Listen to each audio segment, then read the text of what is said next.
Hello friends, welcome to healthy சமையல் vlog. இன்றைக்கி பார்க்க போகிற ரெசிபின்னு பார்த்தீங்கன்னா ரொம்பவே ஹெல்த்தியான சின்ன வெங்காயம் பூண்டு குழம்பு தாங்க செய்ய போகிறோம். இது பார்த்தீங்கன்னா சாதம், இட்லி, தோசைக்கெல்லாம் அவ்வளோ நல்லாயிருக்கும். ரொம்ப திக்னஸாகவும் இருக்கக்கூடாது, ரொம்பவும் தண்ணியாக இருக்கக்கூடாது. இந்த அளவுக்கு கரெக்டான பதத்தில் செய்யுங்க, அவ்வளோ நல்லாயிருக்கும் ருசி. வாங்க எப்படி செய்கிறதுன்னு பார்க்கலாம். ஒரு பேன் வச்சுக்கோங்க. ஆயில் 2 டேபிள் ஸ்பூன் நல்லெண்ணெய் சேர்த்துக்கோங்க. நல்லெண்ணெய் சேர்த்து செய்யும்போது அவ்வளோ நல்லா இருக்குங்க ருசி. கடுகு 1/4 டீஸ்பூன், சீரகம் 1/4 டீஸ்பூன், வெந்தயம் 1/4 டீஸ்பூன் சேர்த்துக்கோங்க. சேர்த்துட்டு பூண்டு ஒரு 1/4 கப் அளவுக்கு சேர்த்துக்கோங்க. அதை நல்லா ஒரு முறை விதைக்கி விட்டு ப்ரௌன் கலரில் வரணும், அந்த அளவுக்கு விதைக்கி. சின்ன வெங்காயம் ஒரு 3/4 கப் சேர்த்துக்கோங்க. ஒரு கொத்து கருவேப்பிலை சேர்த்து இதை நல்லா விதைக்கி விட்டுலாங்க. நல்லா விதங்கினா தான் நல்லா இருக்குங்க இந்த குழம்பு. பாருங்கள், இந்த அளவுக்கு விதங்கணும்.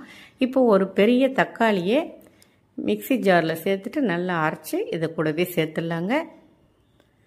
நல்லா இதுவும் பாருங்கள், ஆயில் பிரிஞ்சு வர அளவுக்கு இதை விதக்கி விட்டுக்கோங்க.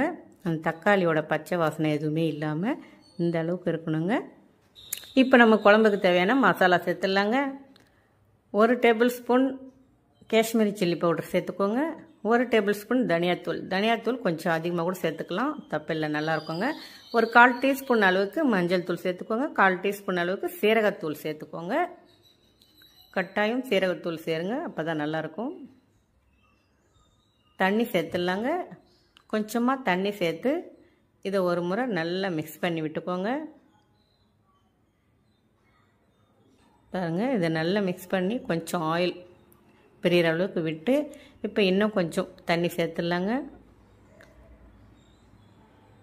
பார்த்து தண்ணி சேர்த்துக்கோங்க. ரொம்ப சேர்த்துட்டாலும் ரொம்ப தண்ணியாக இருக்கிற மாதிரி இருக்குங்க, அதனால பார்த்து கொஞ்சமாக சேர்த்துக்கோங்க. சேர்த்துட்டு இதுவும் நல்ல குழம்பு கொதித்து நல்லா ஆயில் பிரிஞ்சு வர அளவுக்கு விட்டுடலாம்.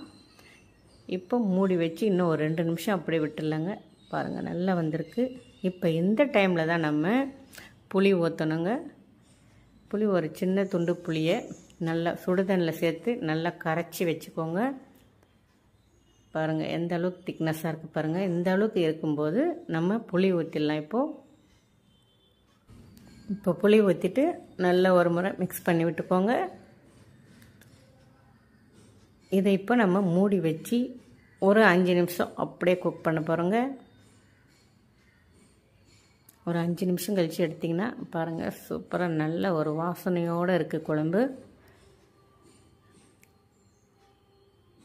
நல்லா ஒரு முறை மிக்ஸ் பண்ணி விட்டுக்கோங்க. இப்போ நம்ம 2 தேங்காய் துண்டு எடுத்து மிக்ஸி ஜாரில் தண்ணி ஊற்றி அரைச்சிருங்க. அந்த தேங்காய் பால் தாங்க ஊற்ற போகிறோம். இப்போ தேங்காய் பால் ஊற்றிடலாங்க. ஊற்றிட்டு ஒரு முறை நல்லா மிக்ஸ் பண்ணி விட்டுக்கோங்க. மிக்ஸ் பண்ணிவிட்டு ஒரு 2 நிமிஷம் அப்படியே நம்ம மூடி வச்சிடலாம். அவ்வளோதாங்க, 2 நிமிஷம் போதுங்க. தேங்காய் பால் ஊற்றினதுக்கப்புறம் ரொம்ப நேரம் கொதிக்கக்கூடாது, அதனால் ஒரு 2 நிமிஷம் விட்டால் போதும். அவ்வளவுதாங்க. மிக்ஸ் பண்ணி எடுத்திங்கன்னா நம்ம சூப்பரான சின்ன வெங்காயம் பூண்டு குழம்பு ரெடி ஆயிடுச்சுங்க. இப்போ நம்ம பொடிசாக கட் பண்ண கொத்தமல்லி கருவேப்பிலை தூவி விட்டுற வேண்டியது தான். அவ்வளோதான் ஃப்ரெண்ட்ஸ். எப்போவுமே சமைக்கும்போது அன்போடு சமைங்க, சுமாராக இருக்கிற சமையல் கூட சூப்பராக இருக்கும். ஓகேவா ஃப்ரெண்ட்ஸ்? உங்களுக்கு இந்த வீடியோ பிடிச்சிருந்தால் லைக் பண்ணுங்கள், ஷேர் பண்ணுங்கள், கமெண்ட் பண்ணுங்கள், ஒரு சப்ஸ்கிரைப் பண்ணுங்கள். பக்கத்தில் இருக்கிற பெல் ஐக்கானை கிளிக் பண்ணுங்கள். நாங்கள் அடிக்கடி போடுற வீடியோ அப்டேட் ஆகும். Okay friends, bye.